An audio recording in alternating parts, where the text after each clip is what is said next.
Hello, comrades. Once again, this is your brother Jamala, also known as Brother Soldier, coming at you with part two of this topic on followership. And we were talking about the attitudes that some of the followers in the Black African race have against Black leadership. Some people are very respectful to have a Black leader. Sometimes you can see the expression on their face that a Black physician steps through the door, or a Black judge, or a Black attorney, or a Black policeman comes on the scene. You can see some sigh of relief in some of the people because they've been under that pressure. They don't really trust every European. But there are those that when they see a Black doctor, they see all of these things and they begin to say, oh God, this incompetent Negro. And so then we have these preconceived attitudes that our race is not capable of delivering like the white European. So that followership becomes a weight, and you begin to mistreat the leaders from the position on the bottom, as I can say. You begin to antagonize those because you feel like you should be there. You don't think that that Negro has the qualifications to be there. So you begin to buck dance and placate and do traitorous stuff against your brother who's in charge. The same brother, the same way that a Black African could be in charge, that's a sellout. You can have sellouts under their supervision, and the person on top, be a true comrade. So it goes both ways. Okay? I've seen placating and buck dancing all the way down to third grade in the elementary school levels. I talked about this in one of my previous topics. So followership is something that you have to be a humble person and a person that understands the dynamics of leadership, the dynamics of followership, and know that it is their time to lead and it's your time to follow. Your time to give support because you're not in that leadership position. Let your brother show himself what he can do, support him. Now, if he's found to be incompetent under fair circumstances, then that transition may happen where you'll get your chance. You understand? We all in this together. So I read a little bit about the punishments and reprisals that came on the people for kicking against Moses and God, because some of that comes with consequences. You can't just keep badgering your own people and showing them out and going reporting them to people over them just to destroy them. That's going to come back on you. And it shows your character is weak. Anybody that is a troublemaker in that sense, your character is weak.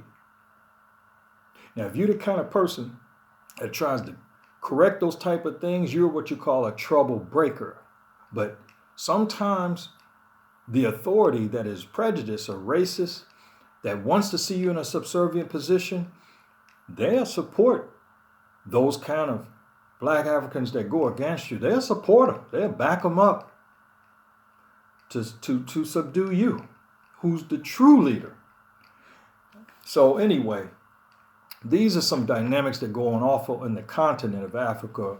Now, it's not necessarily because there's a European overseer, because I've seen so much Black leadership in Africa that I see them cooperating with each other. It really is great to see brothers working together like that, and sisters, and it's just Black police force, Black military, Black African banks,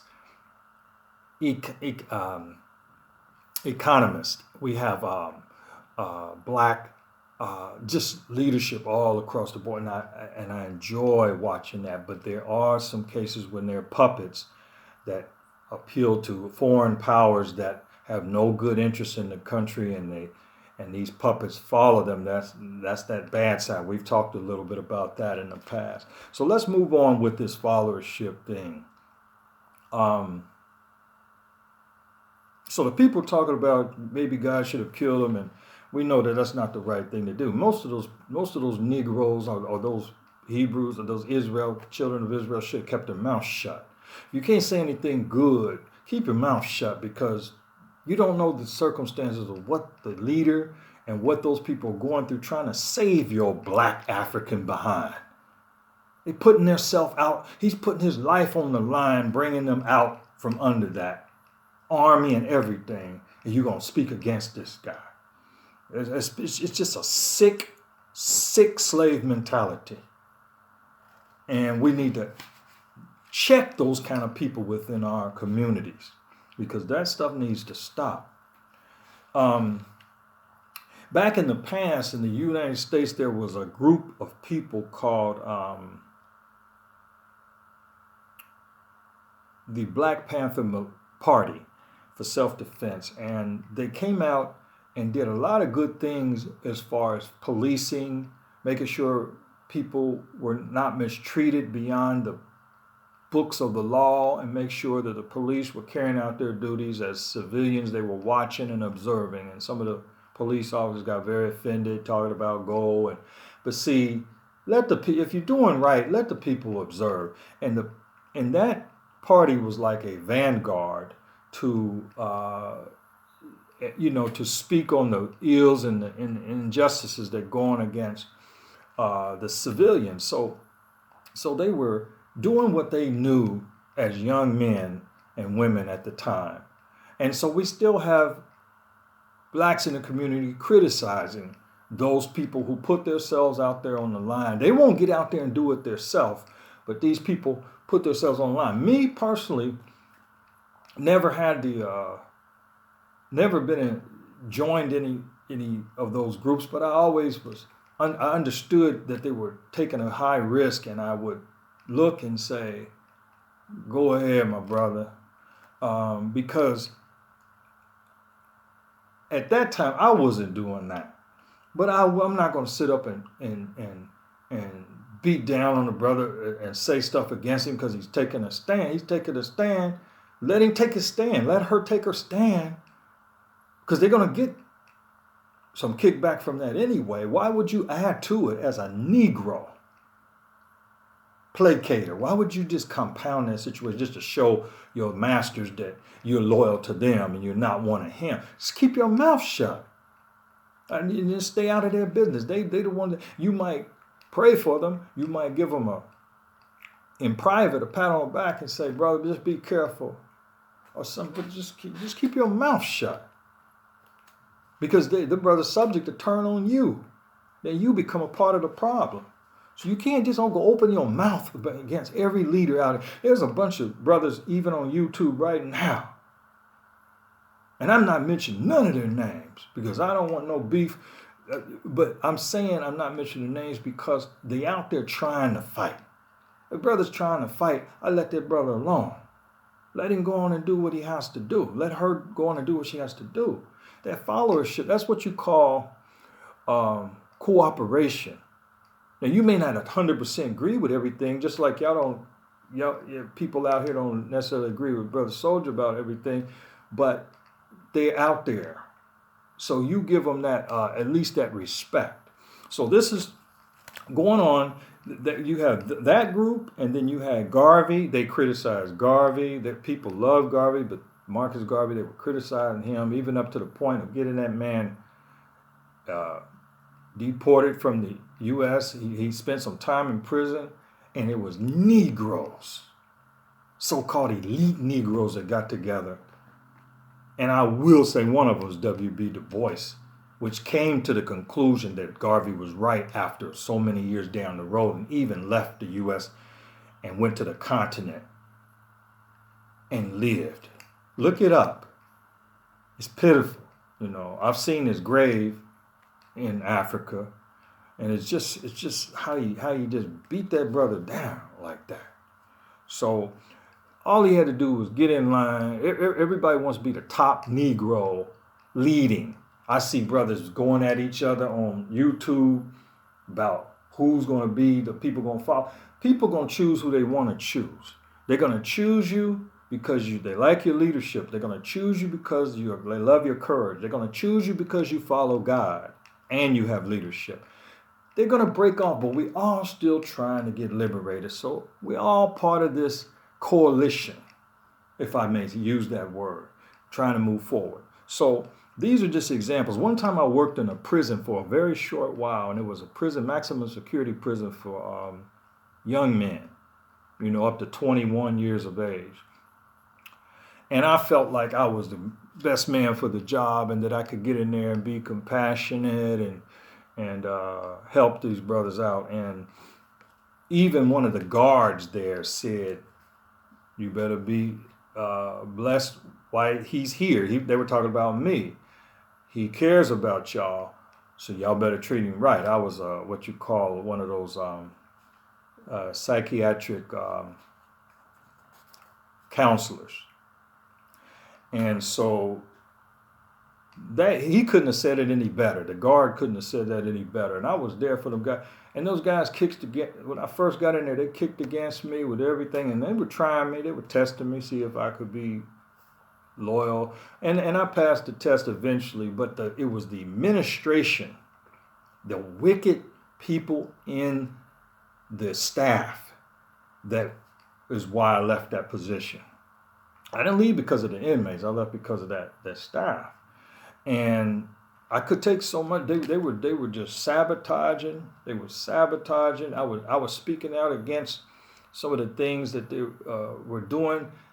Even I wasn't speaking out when they were sabotaging, but even as I spoke out, they were sabotaging me more. And so I ended up leaving that position. I resigned. But the men that were trying to, the inmates that were trying to bond with me, they were coming in mass numbers. They were coming into my classrooms. I just start filling up, and I think I started getting through to them. They stopped fighting me, but it was just a timing. When I left, they were just getting to trust me, and even one of them saw me after he was out of lockup. And he approached me and told me, "Boy," he said, "they were just getting used to you and you left." And they said, "Man, we were just hoping you would stay." And the inmates were asking me not to leave. And I told them I had to, because it was too many attacks coming from different places. And I felt like I wasn't the kind of guy that you keep pushing like that. So I made a decision. So I'm saying that when you get good people around you, like Moses, you get good people like a good minister, a real genuine person, keep those people as treasures. Those people are very rare now. And you have to be able to allow them to do what God has put in their heart to do.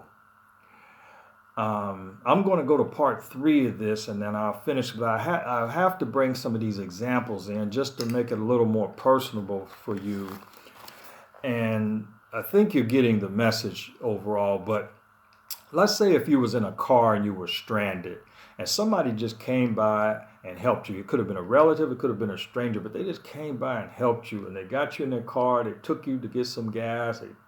And you feel that comfort when they come, and you were hungry, and maybe they bought you a sandwich from the burger place, and they were just treating you. What right do you have to criticize that person and say something about their raggedy car that they rescued you in?